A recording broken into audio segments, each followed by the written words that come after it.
So the civil war inside of the GOP continues to rage as Elon is beginning to get really upset. Not only did Elon just recently try to put one of Trump's officials and say that this guy should be charged because he lied on federal forms, but now what he's doing is he's going after those people that are the immigration hardliners inside of the Trump administration that don't want him to have H-1B visas or other visas that are affecting him getting high-skilled labor, high-skilled workers to his company, the H-1B visas, by basically banning those people who are talking against the H-1B visa program, by banning them from Twitter, by killing their accounts, to protect the interest of his company. So that's basically one major thing that Elon is doing as part of this escalation. And of course, the hardcore immigration people are wanting Elon deported and Elon investigated, which is going to create a lot of difficulties going forward as Elon realizes that his business interests are under attack by Trump policies, particularly the tax credits and the incentives that are used for the purchases of his products and his services. You want to go beyond that, like electric cars. You can go beyond that now. And what is happening like with Iran, with the attack on Iran, the unconstitutional attack on Iran that was not advised by Congress. But now what you have, or at least not both parties in Congress, but now you have this other problem.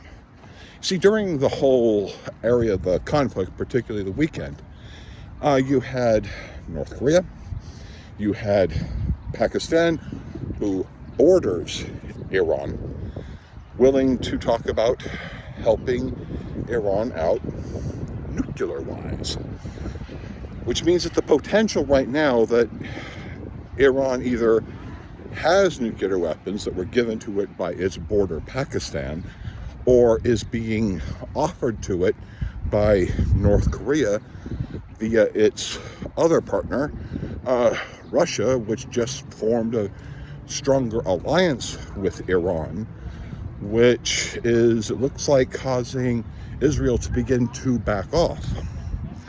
And so what Iran does is Iran may have several nuclear weapons, or at least on the way. So this kind of creates a big problem. Iran, if it does, it may try to find a place to test one of them just to let the world know that it has a nuclear weapon. Because it probably will need to do that if its newfound buddies of the nuclear-armed countries wanted to protect it, Iran, by providing it nuclear weapons, that they may feel that what they need to do is show the world, don't bomb them because they're nuclear armed. And that will, of course, create the request from Ukraine to get the exact same thing. Ukraine will want to have nuclear weapons because that's how Russia stops.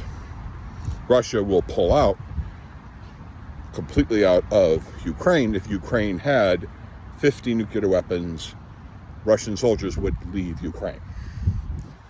And so I think that's what's going to be happening in the very near future, is North Korea or Pakistan will have given 1 or 10 nuclear weapons to Iran, and then Iran will demonstrate them, which is probably why Iran has not gone as far out as it could, because it knows if it has the nuclear shield, the United States isn't doing jack, and nor will